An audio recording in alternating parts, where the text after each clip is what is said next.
Hey guys, this is the second to last video, so we're almost at the end. Unfortunately, I know. What you're seeing here are actually catfish. A very common animal around these parts, and they're always easy to recognize by the stripes and how they always stay together in these tight-knit schools.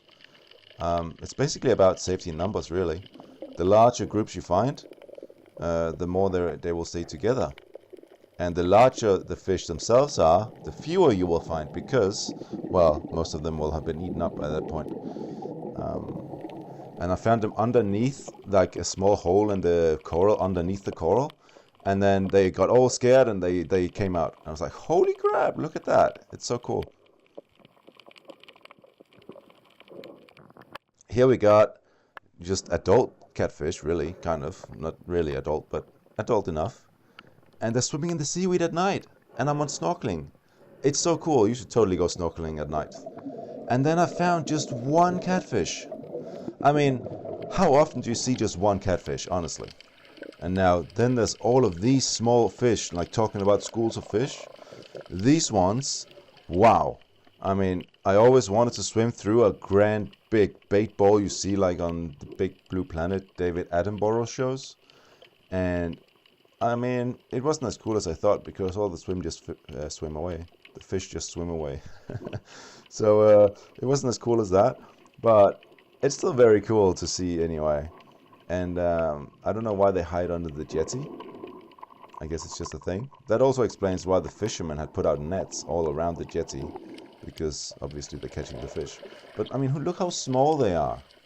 They're so small, right?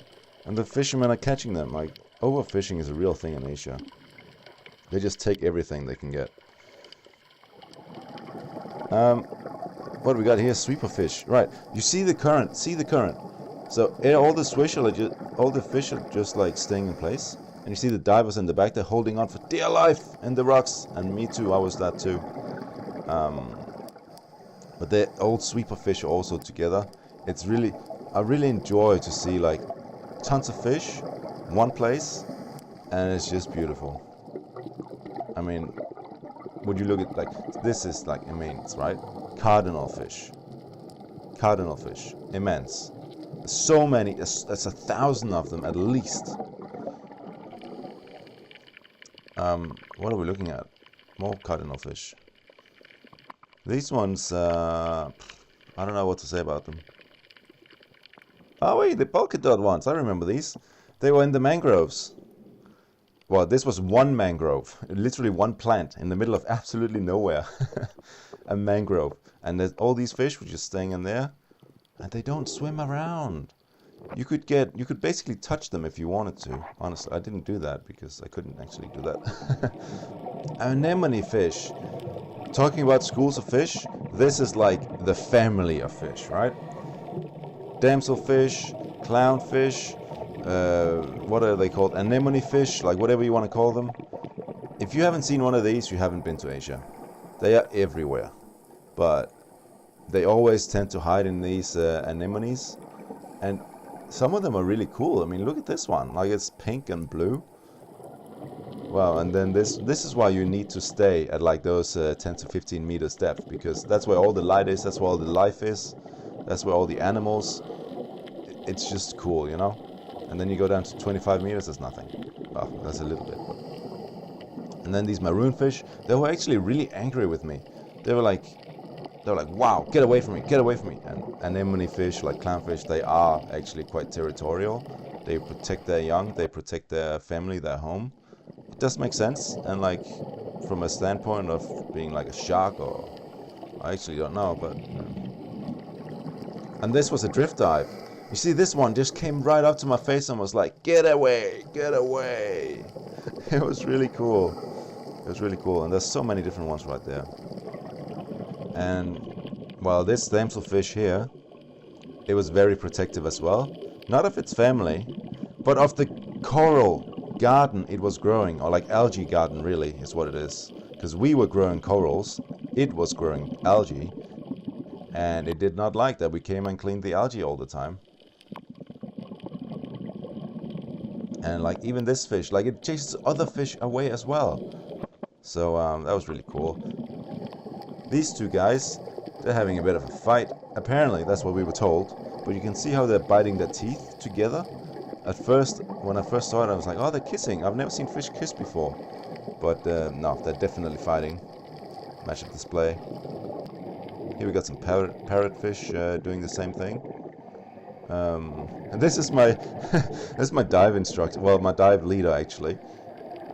And she's just like completely oblivious to what's going on. It was really funny. She was laughing a lot when I showed her the footage. These parrotfish are definitely in some sort of mood. Well, see, they're coming again. Like this guy's looking for trouble. Looking for trouble. Yeah. Other weird behaviors, like look at this damselfish. Damselfish, for some reason, are just like the fish of behaviors that doesn't make sense. This one was just like rubbing parasites off, but now what the heck is that? It's swimming in spirals. Like, why would you do that? Why would you swim in spirals? Why would you swim in spirals? Makes no sense. I have no idea why. Then there's this bream. I saw a bream. I was like, oh my god, I saw a bream. But this one has got a hole in it. Crazy. And then I saw this Surgeon Major. These are really common. Really common. But why is it swimming on its side? Maybe the fin was broken? But that doesn't make sense. Like, maybe it's got parasites in its brain and it just is about to die? I don't know. Like, this was definitely one of the strangest things I've seen. Like, as in behavioral things that I've seen. Really strange. And then I saw this wrasse. I was like, why is it growing a tentacle from its head? I immediately thought of those, you know, the ants in the rainforest where you see those fungi grow out of their heads and stuff. That's what I was thinking about when I saw this wrasse. And then it dropped it on the seafloor. I was like, ah, okay. It was just carrying it in its mouth for God knows why reason. Yeah, they can get a look at it. It's apparently a bit of a sea star or something. And staying on damselfish, these guys. Do you hear the sounds? That's the fish making that sound. My mind was blown. I did not know fish actually made, you know, like sounds like that. I thought it was just like whales and dolphins and stuff.